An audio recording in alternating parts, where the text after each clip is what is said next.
साठी जागतिक क्षमता केंद्र स्थापन करणे तसेच नव उपक्रम शहरांची उभारणी करण्याचे उद्दिष्ट ठेवण्यात आले आहे।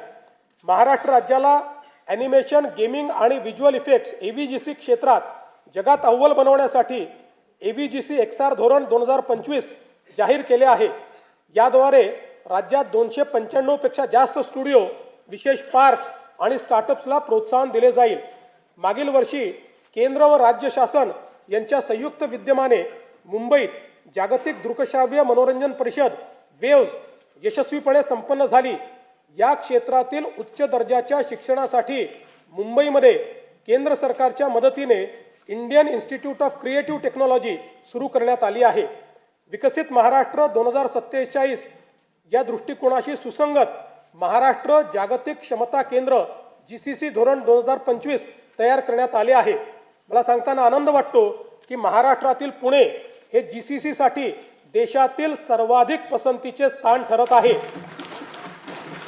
राज्यात या धोरणाच्या माध्यमातून 400 नवीन जागतिक क्षमता केंद्र स्थापन करण्यात येणार असून 4 लाख उच्च कुशल नोकरीच्या संधी निर्माण करण्याचे उद्दिष्ट आहे। उपक्षेत्र चौथे पर्यटन। राज्यात येणाऱ्या पर्यटकांची संख्या सन 2047 पर्यंत वार्षिक 16 कोटीहून 38 कोटीपर्यंत वाढवण्याचे उद्दिष्ट आहे।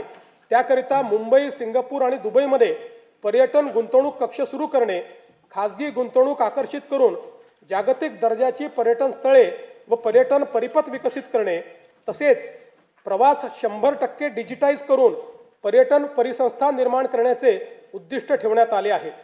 महाराष्ट्र पर्यटन विकास महामंडळाच्या सुवर्ण महोत्सवी वर्षानिमित्त निवडक 50 पर्यटन स्थळी पायाभूत सुविधा अत्याधुनिक करण्यासाठी प्रादेशिक पर्यटन विकास योजनेतून प्राधान्याने निधी उपलब्ध करून देण्यात येईल। सातारा जिल्ह्यातील सह्याद्री पर्वतरांगांमध्ये वसलेला वासोटा किल्ला हा छत्रपती शिवाजी महाराजांच्या शौर्याचे आणि रणनीतीचे प्रतीक आहे। पर्यटकांच्या सुरक्षित, सुलभ व पर्यावरणपूरक प्रवेशाकरता मुनावळे ते वासोटा किल्ला रोपवे प्रकल्प करण्याचे नियोजित करण्यात आले आहे। नाशिक येथे रामकाल पथ विकास प्रकल्पांतर्गत करण्यात येणारी कामे प्रगतीपथावर आहेत। राज्यातली तिसरी चित्रनगरी नवरगाव तालुका रामटेक जिल्हा नागपूर येथे विकसित करण्यात येणार आहे। रामटेक येथे रामसृष्टी व कालिदास सृष्टी उभारण्यात येईल।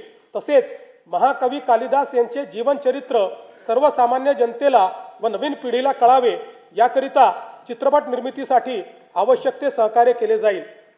देशातील एकूण 12 ज्योतिर्लिंगांपैकी राज्यात असलेल्या 5 ज्योतिर्लिंगांच्या तीर्थक्षेत्र विकास आराखड्याची प्रभावी व तात्काळ अंमलबजावणी करण्यासाठी भारतीय प्रशासकीय सेवेतील 5 वरिष्ठ अधिकाऱ्यांकडे नियमित आढावा, समन्वय व नियंत्रण करण्याची जबाबदारी सोपवण्यात आली आहे।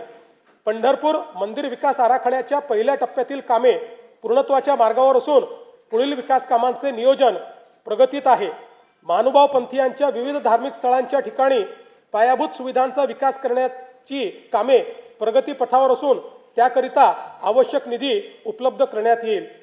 स्तंभ दुसरा शाश्वत उपक्षेत्र पहिले शाश्वत शहरी विकास 2047 पर्यंत राज्याची नागरी लोकसंख्या 70% होणार असून स्थूल राज्य उत्पन्नात या घटकाचे 75 ते 80% योगदान असणार आहे। राज्यात शाश्वत शहरी विकास करण्याकरता